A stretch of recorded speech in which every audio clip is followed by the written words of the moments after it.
I just don't understand, how did Madam Web get around? Because her suit went all the way down and went around her legs. So that way she looks more spider-like. She just sits in a chair. Pull up a clip of Madam Web. Isn't she blind? Yeah. Maybe? That was unclear. She just wears glasses. Yeah. There we go. There she is. Wow.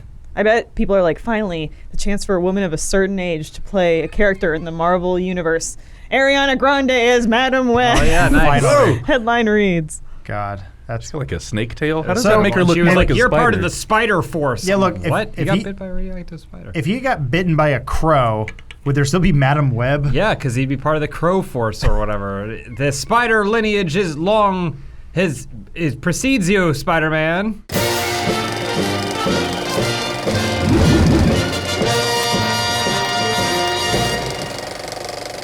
Welcome to Funhaus, everybody. This week's episode is sponsored by Skillshare and ButcherBox. My name's Daniel. I've got Elise, Adam, and James with me this week. Hello. May the force be with you. Yeah, Adam gave it away. We're going to talk about some Star Wars this week. Last night, Hollywood Reporter broke some news that Marvel Studios president Kevin Feige, probably the hottest guy in Hollywood right now. Yeah. Him and Yeah. Zoolander. He is going to develop a Star Wars property, probably a film, with Kathleen Kennedy and Lucasfilm. Mm-hmm. I think the first thing I wondered was how he possibly has time to do such a thing. I mean, when you're rich, Yeah. you have time for anything. Do you think he's got clones or he's a robot or anything? I mean, he probably works very hard, but I don't think that all this takes us more time than you would imagine. I would think after Infinity War, you just kind of dust your hands and move on, because you accomplished what no other studio had ever done in the history of For the adapting top properties. 10 films of all time. Yeah, like $8.5 billion I know the America movies get a lot of alone. crap for being kind of samey and like They are. lame color palette, and you know they look like expensive TV shows or whatever. But like, Captain Marvel made $1 billion and tied it into like, you made a first time movie successful because it was riding on the back of the big thing about to come. Like it's just a smart way of putting out films. You're saying he can only go down. He's achieved all that he If you're can. going to point to the board and go, Eternals is the future of No, Marvel. it's Shang-Chi. Which I think is great if you're sort of soft rebooting everything, because all your major heroes are moving on, or some might be around in the background so much. But like, yeah, maybe you go, well, I did everything I could, and I'm going to move on to something else that maybe needs help. Okay. Star yeah, Trek. It doesn't seem like he's moving on, though. It seems like he's still Sidestepping. pending Marvel, and now he's, in addition to that, he's taking on Star Wars. He's working with Kathleen Kennedy, and it's interesting because the question is like, how much time can Kevin Feige dedicate? Like, how much can one man be stretched across all these properties? Which I'm wondering how much of an actual like hands-on approach he's taking, or whether it's just like Kathleen Kennedy now is going to be like showing shit to him. He looks at it and he goes, okay, or he says, no, you need more of a plan. Because the really interesting thing about her at the helm of the new trilogy and these movies is like, she didn't seem to come in and go, here's the overarching plan. Not like Kevin Feige does with Marvel, right? And the fact that you have directors like, who's the dude that did Last Jedi? Ryan Johnson coming in going, well, they didn't really give me any plan to adhere to. They kind of said, do whatever you want. Like that sort of seemed to be his response, and why the backlash against him feels a little unjustified. People are like, well, he wasn't, playing ball, but it's like they didn't really seem to say. Yeah, they didn't give him a ball to hit and say, hit it in that direction. Right. So you're saying they need a tighter grip on the Star Wars franchise and make it a bit more samey? It sounds like they're saying, Kevin, you knew how to wrangle a plan and how to have that foresight to say, this is how we're going to build this strategy going 10 years ahead, and they want him to bring that to Star Wars. Yeah, I mean, I think that's exactly right, because it's not like he wrote all of the Marvel. No. He didn't write and direct all the Marvel movies. He was just kind of the person who stepped in and said, nope, this doesn't match. Yeah. Try again. Like, he would just probably, most of his job is probably, number one, identifying talent that he thinks will mesh into the fold or add a certain color or character to the Marvel franchise, but then also probably reading all the scripts and going, can you throw something in here, or can you do this because it needs to tie in with that? Which I always thought was a strange thing about this whole Star Wars. action that we've been living in the Star Wars world is that it all feels so incoherent.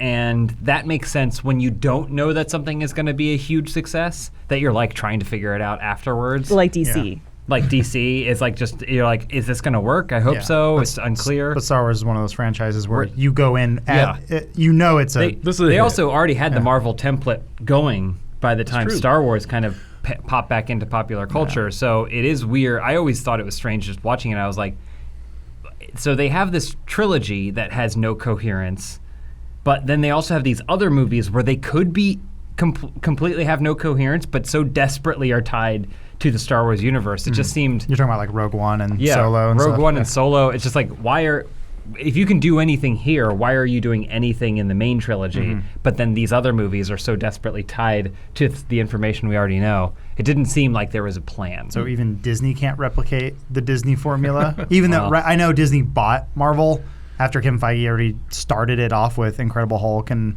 Iron Man and Captain America and all that stuff. So like by the time Disney was there, Avengers was already in production. So like they just wrote the check and said, just keep doing what you're doing because it's working. Yeah.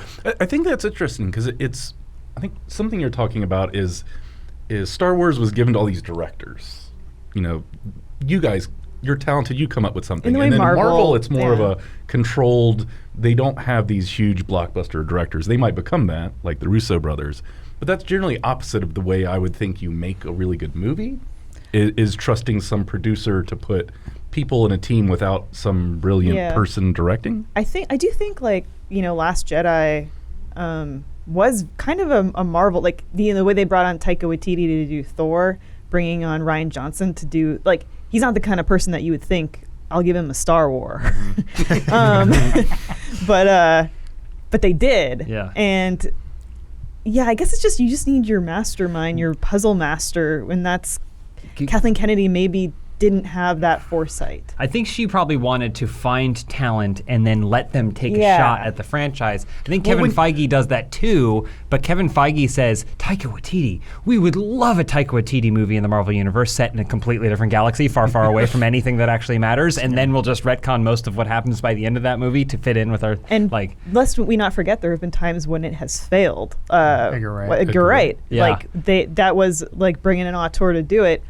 He's not playing... Well, we don't know the exact circumstances, but it's not playing nice, this relationship. Well, but it's still astounding to think that that's the only scenario that we're aware of. That's the only thing that happened, and even that, it doesn't seem like it was a terrible breakup. It was just like, no, I didn't want to lean my script into what they already had planned, and so we went our separate ways. Well, I'm guessing it went something like along the lines of, hey, I'm Edgar Wright. They're giving me Ant-Man. Who the hell cares about Ant-Man? I'm going to do whatever I want, go crazy. But then Marvel goes, actually, Ant-Man's kind of a major character coming in, and goes, what? Really? Yeah.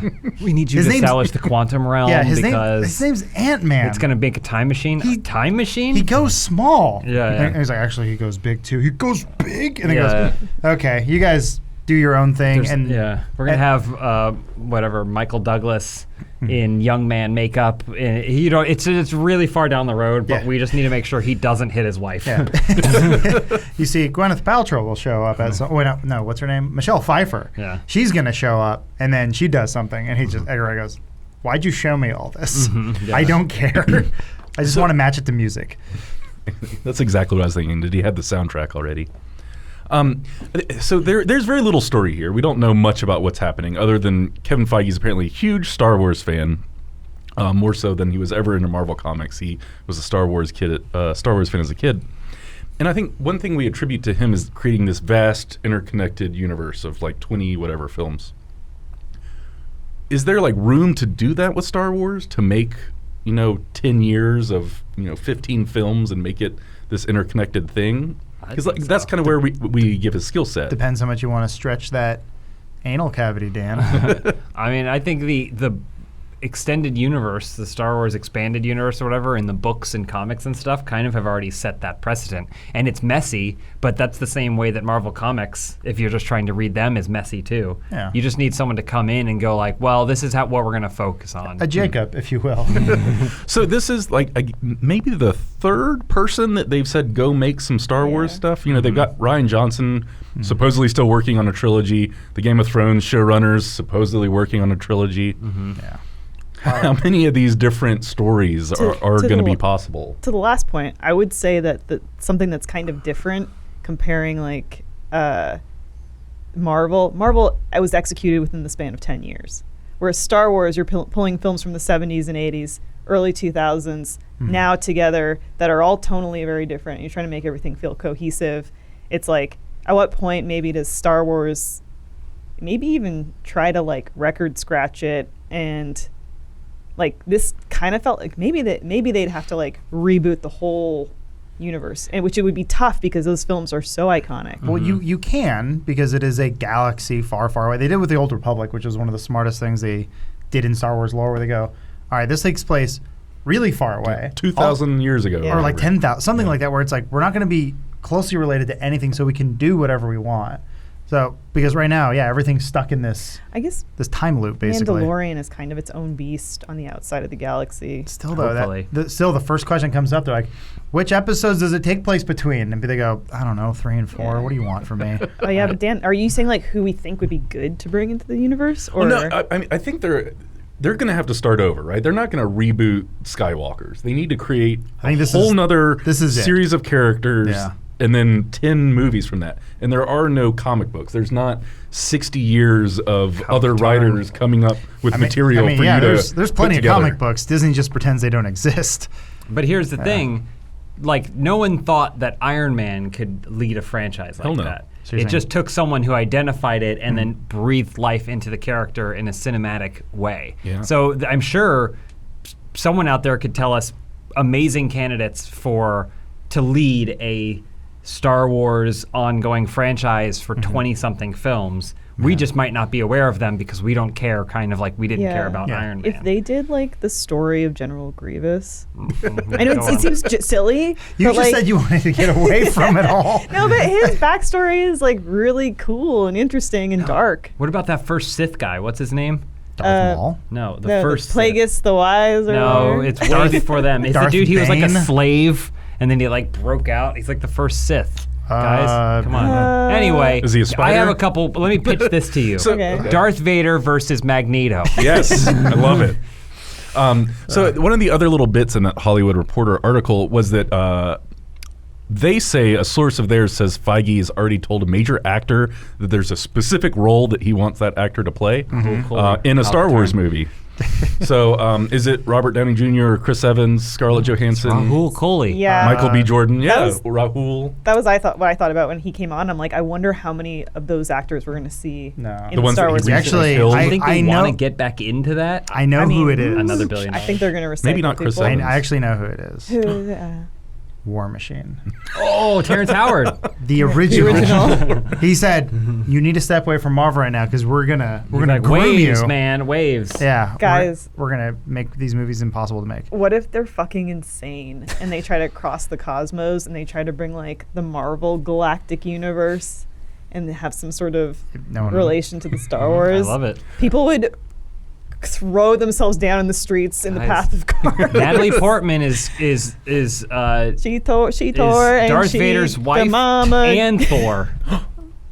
That's fucking It's already wild. happening. Ow! It's already happening. I still, I'm going to go back to the fact I don't know how he's got time for this because they just threw the X-Men at him. Don't He be- has a He's couple gotta do, like, meetings, 10 a couple X-Men phone movies. calls. worried, yeah. It could also be just trying to give the Star Wars audience, which is very divisive right now, very upset, giving them a vote of good faith with a person that they've trusted with the franchise. Like it could be like They're playing us? I'm not saying that Kevin Feige is a Star Wars puppet figurehead. I'm not saying that. But it sounds like you're saying. I'm just saying like whatever level of purview he may have at an executive level could be just enough to be able to give the community that vote of confidence in him. Sure, I maybe. also think it's interesting because there were so many people with Last Jedi that were really upset about the Marvel-esque humor, Yeah. and now you're bringing in the dude that's Yeah. like kind of like, you know the that's chieftain it. of Do Do that. you want more your mama jokes? Yeah, Like, you might be getting them from Feige. I saw someone point this out where they're like, you can get away with that. It was like one of these video essays, but I remember he made a good point. It's like, you can get away with that in the Marvel movies because it's comic books and it's Yeah, dumb and it's silly. silly. And they sort of have to poke fun at it of like, look, this is all really silly, but it does a really good job of poking fun at it, but then also becoming, putting a serious tone on it when you buy into it. Star Wars is more or less all serious. It's meant to be a bit takes more itself epic. There's very levity, seriously. but it's like everything's high stakes. The droids aren't fucking minions, coming in and like doing their beep I mean, boop. They could be. They could be though. Kevin Feige says maybe take a hint from Universal. When's Kevin Feige going to take hold of that Despicable Me franchise? Send that into the Yeah, next what else do round. we want Feige to be involved in? Here's what I Bring think back Conan. There's another aspect of this too, which is Disney. If Kevin Feige walks into a room and says, "Hey, can I take a crack at that Star Wars?" Disney's gonna. What are they gonna say? No. Yeah, it's true. I mean, yeah. He He's- probably. I would say if he's a comic book nerd, He's he a probably Star ha- Wars nerd first. Yes, apparently. I know, but you could be multiple nerds.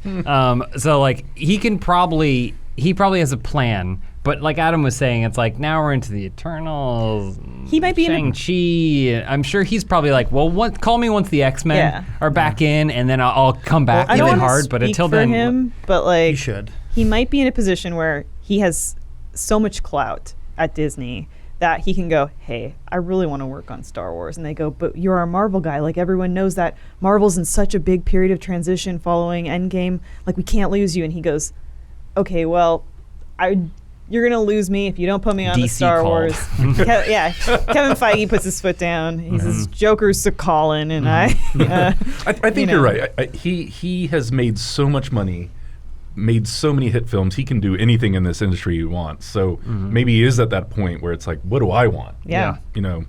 Probably not. Or he wants a the new Eternals. challenge. this is a very specific scenario, but it applies only to me. If you've ever gone to an amateur improv show in Los Angeles, Done. Yeah. Yep. for me, it's torture. You're sitting there and you're watching people, and then one person will be really good, and they'll be like, "Man, I can't believe this plant is dying. If only I had some water." And they'll look at their partner, and the scene partner will go like, "Here's cement," or like they'll just completely ruin the improv, and you're sitting there and you're like, that was a perfect opportunity, and it kills you to sit there and think about the better version of all those jokes. And you're like, why is that person on stage? That might be how he feels about Star Wars.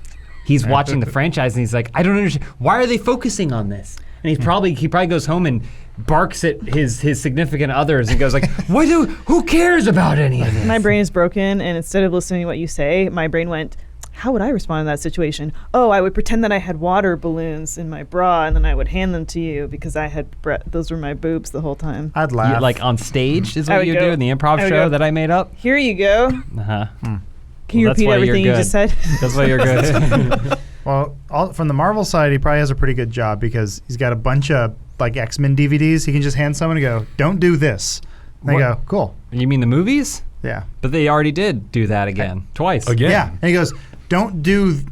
He's like, "I can give you X-Men 3, or I can give you Dark Phoenix. Which one do you want?" Oh God. Just don't do. I got Topher Grace to splice it into one movie, and Do you think that Kevin Feige keeps Topher Grace on the payroll? Yes.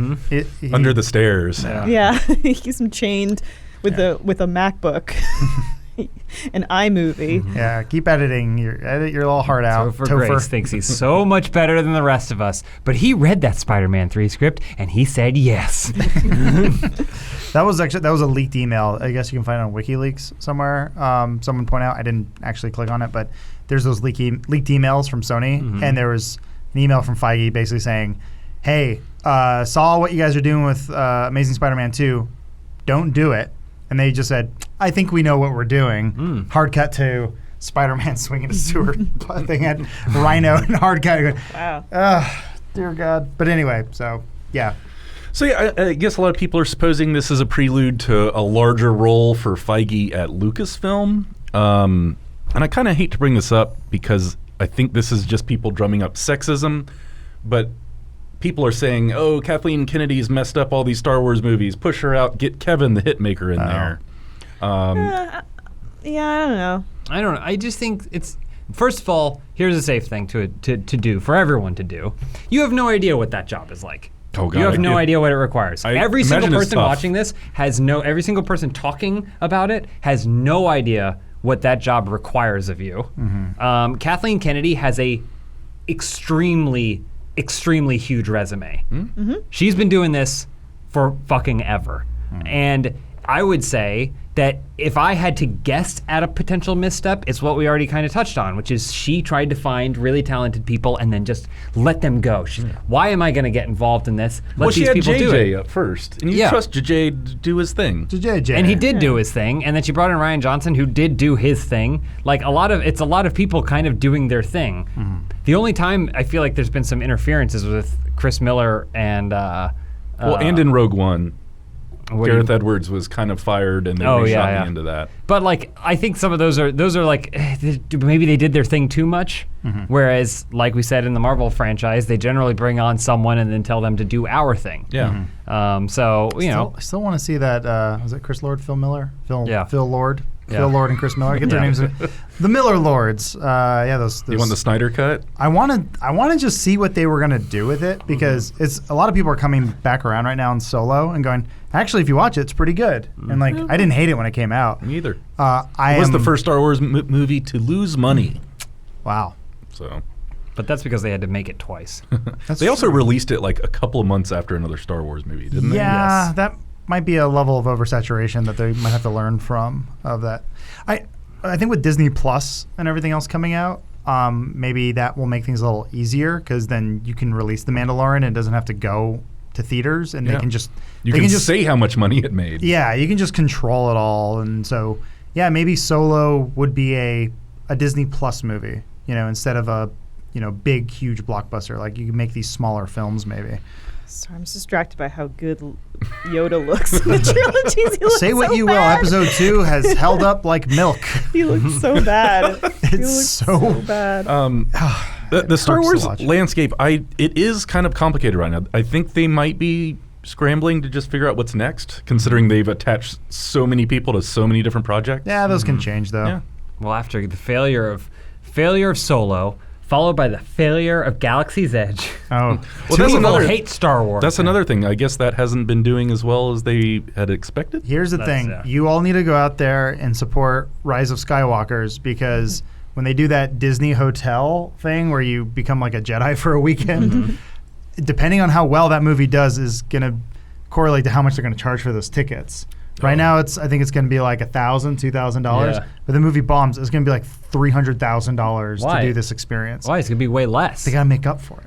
That's not how that works. They need, yes, they do. If there's no think that's how demand, it they're not going works. to raise the price for it. I attended an econ We needed to class. bomb. We needed to bomb.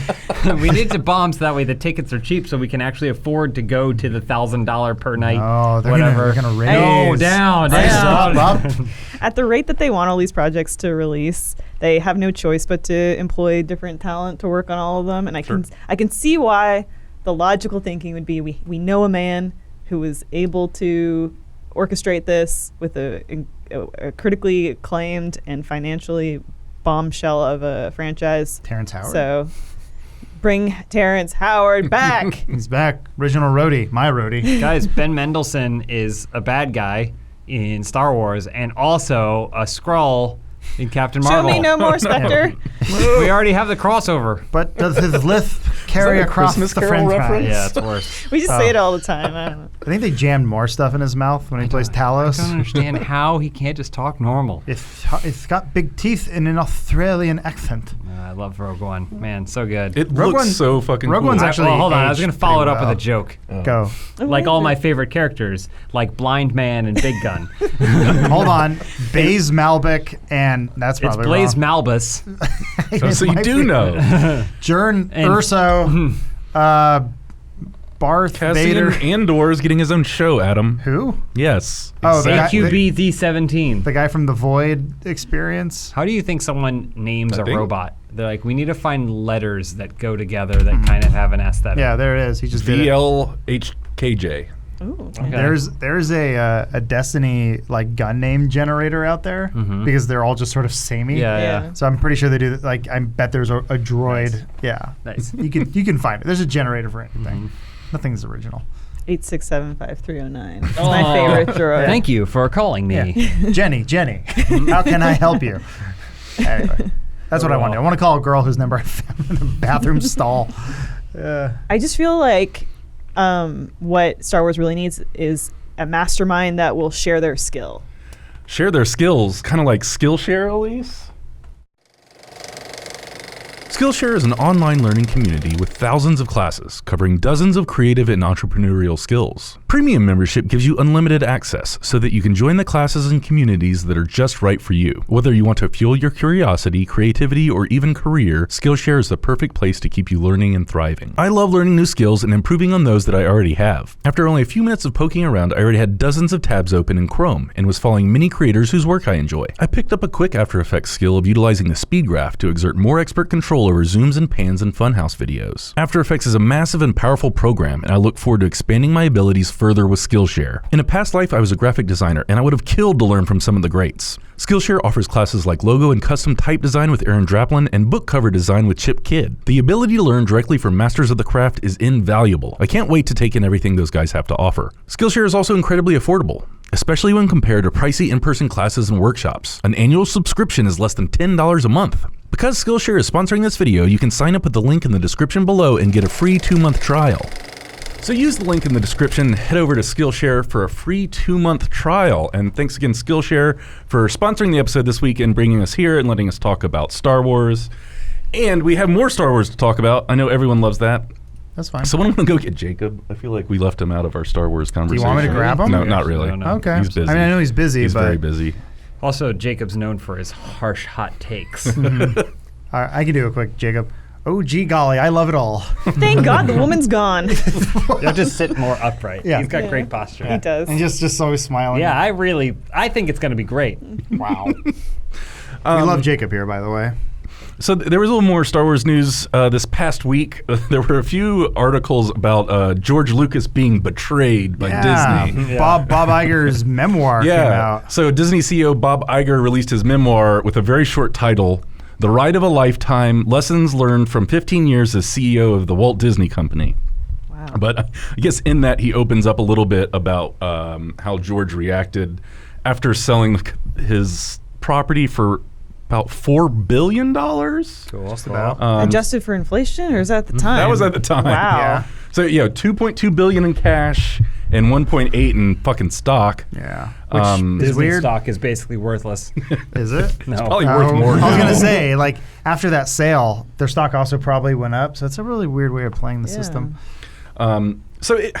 To put it in context, I think it's a little hard to feel bad for Georgie, considering he made $4 billion plus on the whole deal. No one was twisting his arm. Well, Exactly. also let's He hear what could've he has to finished it say, out. because He could've finished it out. if someone out there ruined Star Wars, it's George Lucas. So have you heard the rumor of why he sold it? No. The Madoff thing. Oh, really? Did he get screwed by a that Ponzi? lot of big Hollywood types, and George Lucas apparently being one of them, made some bad investments with Bernie Madoff, and He was like, I'm going to lose my ranch. yeah, he was like, And my 5 companies. he all his Skywalker cows and his Whenever I Skywalker think- hens. When I think of that now, I think of the season of Curb, the Seinfeld season, about how, and the episode within it where like George fell yeah. prey to the burning. But that's the rumor anyway. So That's it's like an interesting because rumor. it did It kind would of make come out. sense. It came out of left field where he's like, "Hey, anyone want to buy this?" And like, you see how miserable he looks when he's holding that lightsaber next to Mickey Mouse, and he's like, "Murder me." The ghost of Jim Henson hovering beside them. Well, I guess that would explain why he didn't go on and make the 3 movies that he wanted to make. Because that's where the betrayal comes in. Let's see, I've got way too many quotes here. Iger is essentially just covering his ass, saying that he made it very clear that purchasing this didn't contractually obligate them to the scripts. He's like, George wouldn't put down the turkey leg. He would continue to eat his jowl so loud he couldn't hear the advice I was giving him. But yeah, I guess they pulled George into a meeting to talk about the future of Star Wars, and JJ and Kathleen started, spilling out the plot, and he got visibly angry and upset immediately because they kind of just, I guess, no one warned him that they weren't doing his thing. He had written 3 treatments that he sold to them along with the other whatever 4 billion he It sold must have them. been real good. If Disney was like, thank you, Yeah. George. We can get into that what they were supposed to be in a minute because I do have a cool. few details on that. Oh, yeah. Well, yeah, they weren't contractually bound. What do I got here? So long know. short of it is that Disney, when they bought Star Wars, George Hamill's thought that he face. was going to they were going to make his movies or something like them, and he didn't. Yeah. Why does he was look betrayed. Like that? I don't think Mark Hamill is an asshole. No, I don't. But think I think trying to be sometimes funny. he does things to amuse himself, but then he doesn't realize how the internet interprets That is this and funny. goes, look at Mark Hamill's face in that. He clearly hated the Game of Thrones finale. Like, you know. But he's like, whatever. I got to go play scientist. Yeah. And does that voice. I feel like he doesn't have bifocals on, and he's trying really Trying to hard read a to read the teleprompter. prompter. They're like, Yeah. there's no prompter, Mark. that would explain a lot. That's an old sandwich. What have I been reading? Lucas actually did have a pretty good critique on the new Star Wars stuff, just saying there's nothing new, which I think is actually, it makes a lot of sense. That's fine. George always wanted to present new worlds, new stories, new characters, and new technologies, and there were not enough visual or technical leaps forward, which are the things that define Star Wars. New planets, new characters. Yeah. Yes, that's what he. That's why Anakin grew up on Tatooine. We wanted somewhere new. We got Jakku, you monster. But yeah, I guess essentially George was criticizing them for the exact same thing that they were trying to do, which was just give people Star Wars again. Which is what they focused on doing. Listen, Yes. I get that. To be fair, they did that because there was a lot of negativity surrounding the prequels because they said they're too different. Yes. Yeah. Yes. And then they made it the same, and then everyone got upset. They also hired the nostalgia man Yeah. himself, J.J. Abrams, to make it. Yeah. Like Reboot the king. dude whose whole career is based on doing a really good job of tapping into what you loved before. Well, that's what Lucas really did in the first place. What do you mean? mean? Kind of with Indiana Jones and Star Wars, just yeah. repackaged the serials from his childhood that he loved. I mean, he's like an early, I don't know, I'd call him like a visual DJ almost, or a scriptwriter DJ where he remixed Yeah. 10, 20 different things, and like it's really crazy when you do deep dives on all the movies and how what the inspirations come from. It's actually his likes and dislikes run really deep in all sorts of like literature and film and books and I guess the difference is that he didn't call Indiana Jones Alan Quartermain or whatever. Like, Right. Yeah. So I could understand that.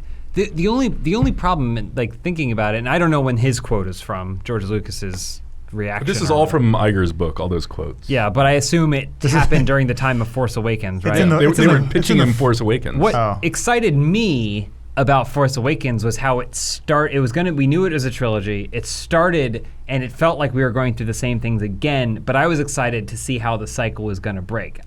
We did a podcast on it, like a review, and I was like, oh, I'm okay with this, provided the next two movies that come out don't just follow the timeline and show, just because you start at point A doesn't mean you're always going to end up at point B. Let's start at point A and end up at point Z or something completely wild. It feels like they had three choices with Last Jedi. They're like, okay, we can Empire it. It's going to be a bummer, but we're going to come back, and it's going to be great. Or Rey and Kylo take hands. They become a new third party, a Force wild twins. card. Yeah. The Force twins go off to start their own republic or whatever, and they're going to be a giant question mark in the next trilogy or the next movie, whatever, however they you want have to do kids. it. Yeah. And then those kids They are have the focal web point of feet. the next trilogy, but then the next trilogy after that is a prequel trilogy that focuses on the parents of the kids from the other trilogy. But then you don't realize you're just watching Force Awakens Yeah. again. But instead they went for, they marked C, which was none of the above, and it just sort of have a weird happy ending. It was very confusing. I don't know. Anyway. It is interesting that in the book, Iger does accept that Disney's plan of releasing at least one Star Wars movie every year for forever was wrong and might have damaged the property. He says, I just think we might have put a little bit too much in the marketplace too fast. So maybe even, hugely powerful CEOs can make mistakes. No, they perfect. Yeah, I thought CEOs were our saviors. But was he part of that summit where all the CEOs were like, hey, maybe we shouldn't value investors over, over the product. And then like the Skeksis, they go on. Yes, good idea. Drinking more essence. Yeah. More essence. Aquafina. As you can tell, we recently discovered an old movie from 1982 called The Dark Crystal. How dare you? I do. There have been people asking us to review Dark Crystal. I don't think enough of us have finished it yet. Have you Yeah, guys well, even finished? It's all I can think about, and I wish I wasn't here. I wish I was home watching it. I'm 2 episodes in. I love it. We watched It's good. 7? Eight episodes. 8 episodes? Man. How many are there? 10. 10. Holy shit. 10-hour-long episodes. Yeah, I guess if you're We'll get to it soon. if you're missing a Game of Thrones, Yeah. it's there it is. Fucking epic I mean, high we fantasy. just watch it. You don't need our review. Our review is go watch it. Yeah. Yeah, live your life. It's free on Netflix. All you have to do is pay for it. To jump back to Star Wars, I know we were on the cooler Dark Crystal world, but where Lucas was going with his Star Wars trilogy, his 7, 8, 9, was into the Wills and more midichlorians. I read it. I just read this paragraph, It's so and it's bad. bonkers. All right. Go for it. Take it away, Dan. So the next 3 Star Wars films, we're going to get into the microbiotic world, but there's this world of creatures that operate differently than we do. I call them the Wills, and the Wills are the ones who actually control the universe. They feed off the Force. So the Wills were established by Lucas in the very, very early stages of creating Star Wars. It was called The Journey of the Wills. That stuff was dropped probably because it was stupid, and he got screenwriters to help him write it. But so the Wills are an immortal beings who controlled everything through the Force. Ultimately, this means that we are just cars, vehicles for the Wills to travel around. Lucas continued, "We're the vessels for them, and the conduct is the midichlorians. This is The becoming like midichlorians are the ones Scientology. Well, it's that Osmosis communicate Jones with is the what it Wills. is. The Wills, in a general sense, they are the Force." It's so convoluted. It- And I Yeah. love how that quote you have, George Lucas starts it by saying, "Back in the day, I used to say ultimately," like back in the day. To Yeah. who were you saying this? My old friend Flash Gordon. I used to look at Spielberg and talk to him while he was directing and ignoring me. He's got a great chin. He did use, I guess they might have used some of his ideas because the original episode 7 would have seen Luke Skywalker train a new Jedi named Kira on a secluded planet. But yeah, I think he was going to deep dive into the midichlorians and the microscopic life forms that run the universe. Cool. That's- So, it's different. Don't get me wrong. yeah, But- I don't know. Yeah. Disney might have done the right thing by getting J.J. Abrams to just make the movie that we liked again. Yeah. It's delving deeper into a microbiotic lore that is not interesting. No. It's Well- like I can see that as something like that he's interested in, maybe in real world, like Yeah. biology and microorganisms. He's like, I gotta take this thing that I really like and jam it into this thing that makes money. Well, and- I think maybe time has sort of morphed Star Wars into a collective understanding of what it is. But I remember when the movie first came out, we were like, this is a new level of sci-fi. But now that time has passed, sort of like, well, it's more like fantasy Yeah. with technological advancements, but also things that are still stuck in the past. It's really interesting. And so it sort of morphed into a fantasy thing. But I guess George's like, no, it's sci-fi. You're going to look at the Yeah. bacteria. You're gonna Yeah, Chlorians, it's and so Lady weird. Remingtons. The midichlorians was already like a leap enough, but then to say that there's another level beyond that is just too convoluted. the Wills. Yeah, wasn't there like there's some concept art out there of like them like swimming underwater and like going into like old like similar to some of the imagery that you saw in Force Awakens of like Rey's character going through a down Star Destroyer, but like people like, oh, they're like, we're gonna go through these vessels that were underwater, so it's same but different. I don't know. Don't worry about it. Do you think we'll still get back to that with what JJ's making now? Do you think it's gonna go macrobiotic? No. No way. They have to explain. dumb. They have to explain less. Or I'm sorry. They have to explain. They have so many story things they have to fix Yeah. before they can talk about Explain Palpatine. It is exploring the magic is stupid. You don't have to explain magic. It's just magic.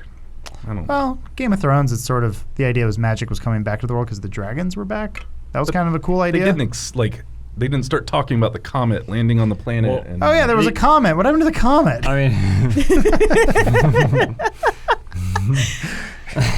Whoops. What happened to the comet? Hashtag bring back comet. Remember in Cloud Atlas how everyone has the comet birthmark? I don't. No. yes, I do. The movie Go on. was 8 hours long. What's your next point? I love that movie. That's fine. It's a great movie. I like when they put on the future Asian makeup.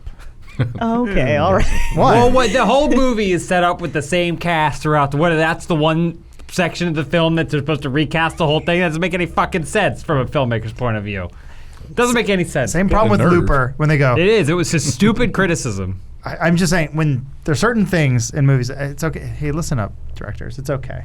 If Bruce Willis's future version of Joseph Gordon-Levitt, you don't need to morph his face to look like Bruce Willis. It's okay.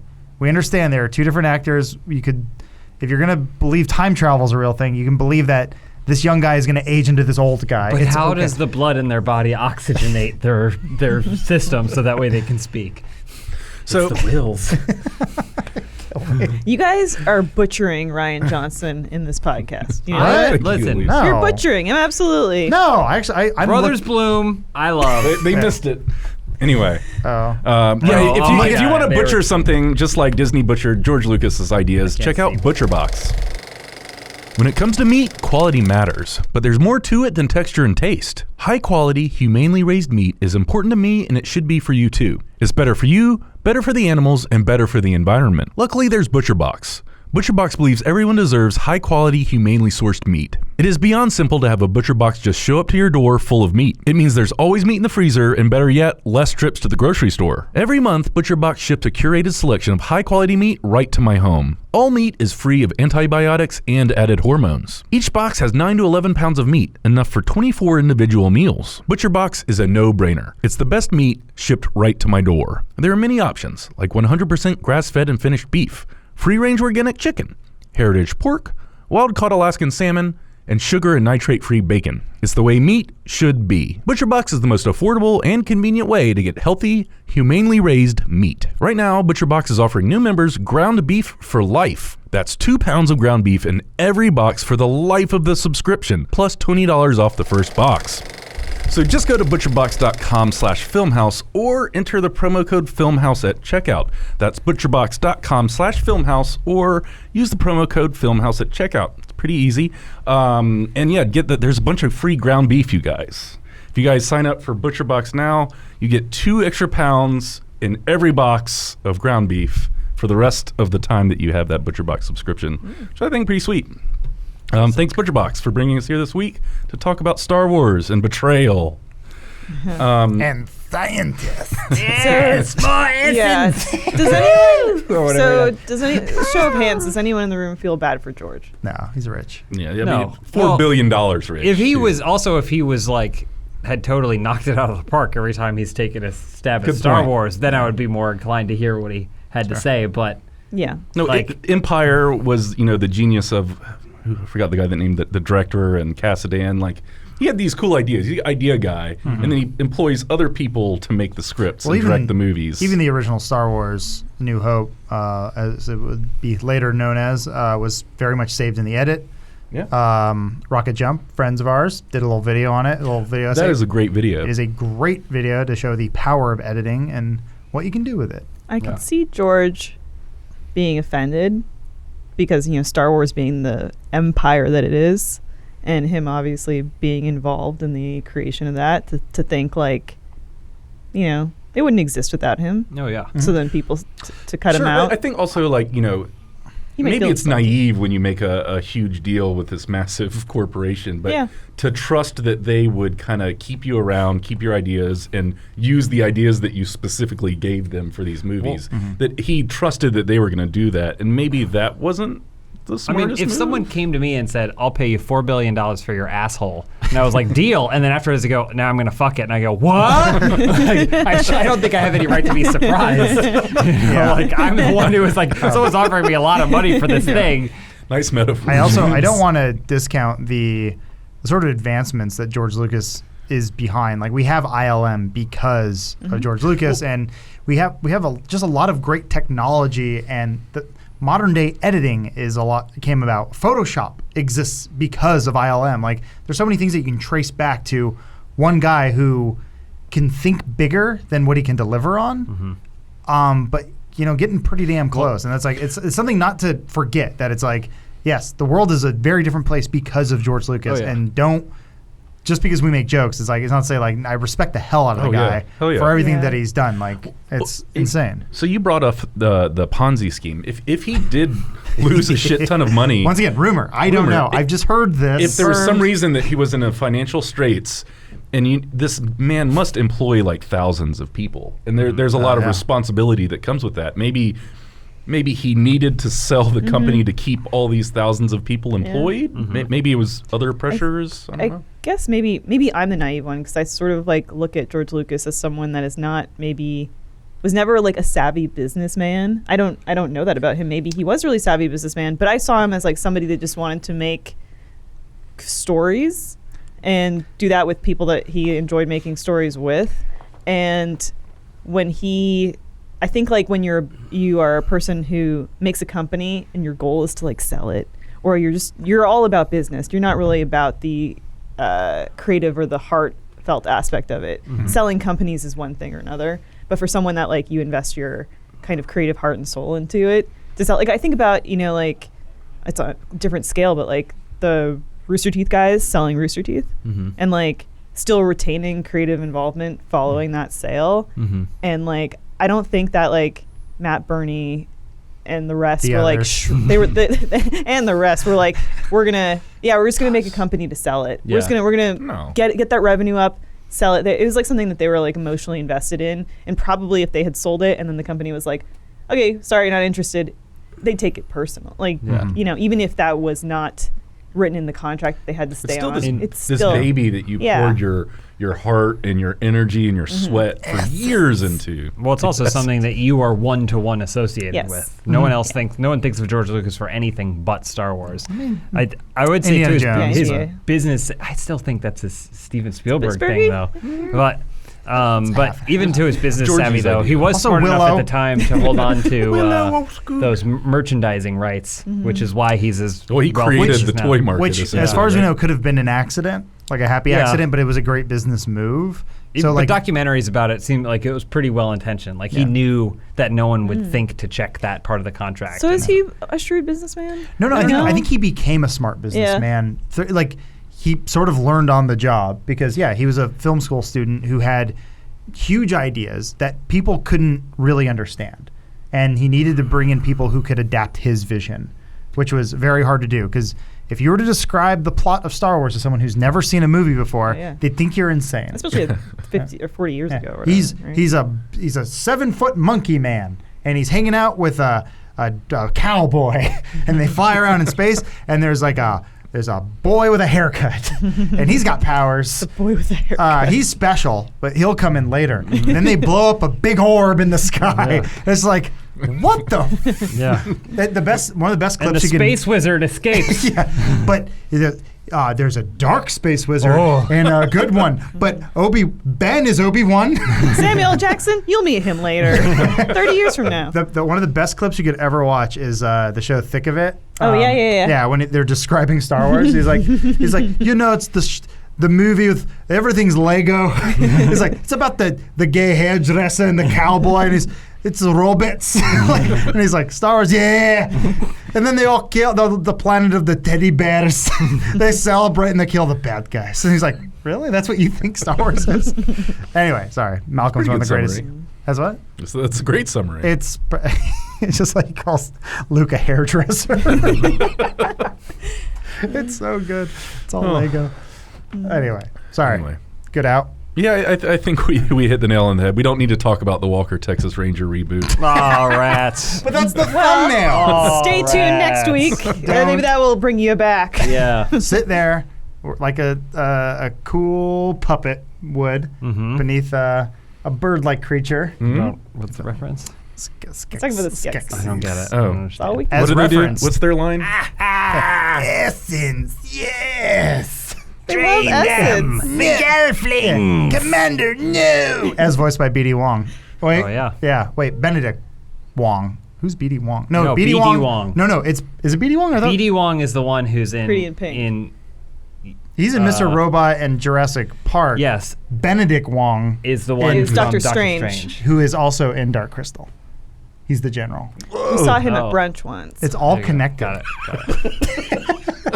All right. On the brunch note, we'll see you next week, everybody. Thanks for coming around. I like that he said I read it in the trades just like everybody else this morning. That's not how we get our news. Yeah. We don't read the Dispatch. trades. I go to the ticker and I Mark- tear the tape off.